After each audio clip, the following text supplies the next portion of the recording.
बेटा आज का हमारा विषय है उपसर्ग और प्रत्यय।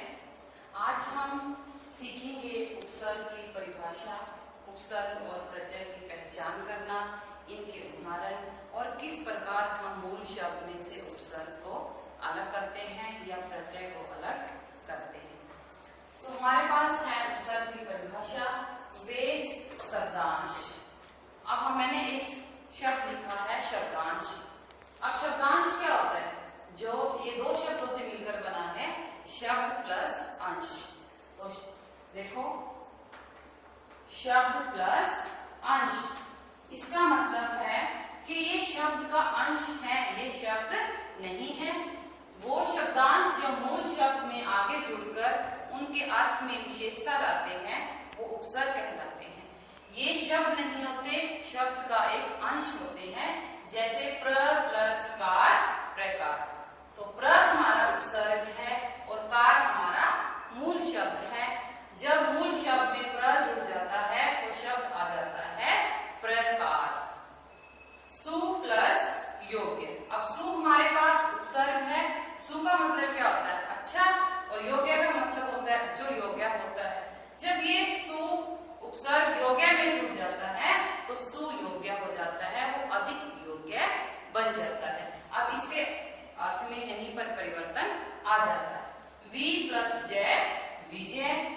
आ प्लस हार, आहार। ये हमारे उपसर्ग है, ये मूल शब्द में जुड़कर नए शब्दों का निर्माण करते हैं।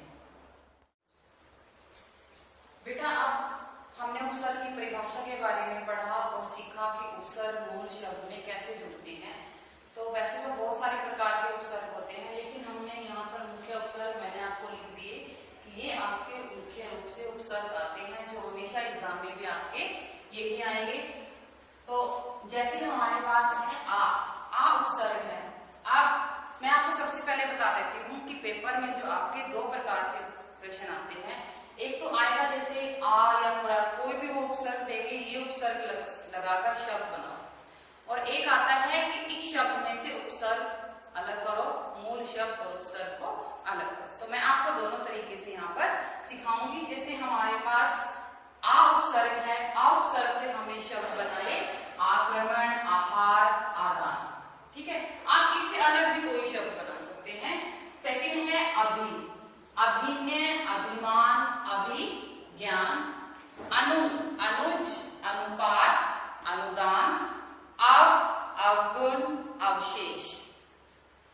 सुयोग्य, सुपुत्र, सुगम। दुर्बल। देखो बेटा, ये र यहाँ पर आया है क्योंकि ये र आधार है। जब दुर उपसर्ग है ये, तो नीचे मैंने हलंत लगा रखा है, इसका मतलब ये र आधा है, तो इसके शब्द बनेंगे दुर्बल, दुर्गम। प्र उपसर्ग है प्रयोग, प्रभाव, अति, अत्यधिक और अतिरिक्त। ऐसे ही आप और जैसे शब्द हैं, उपसर्ग है हमारे उप, सम, सु, नि, नित, इनसे भी ऐसे ही उपसर्ग लगा के नए शब्दों का निर्माण आप करोगे। तो मैं बेटा अब आपको बताना चाहती हूँ, आपको ये तो पता लग गया कि हमने उपसर्ग से शब्दों का निर्माण कैसे किया। अब अगर आपके पास शब्द आ जाता है सुयोग्य, कि सुयोग्य शब्द में से आप उपसर्ग और मूल शब्द अलग अलग करो, तो आपको पता है सु हमारा उपसर्ग है और योग्य हमारा शब्द है। योग्य मूल शब्द है और सु हमारा उपसर्ग है। ऐसे ही अवगुण, अवगुण में भी आपको क्लियर नजर आ रहा है, अव उपसर्ग है और गुण हमारा मूल शब्द है।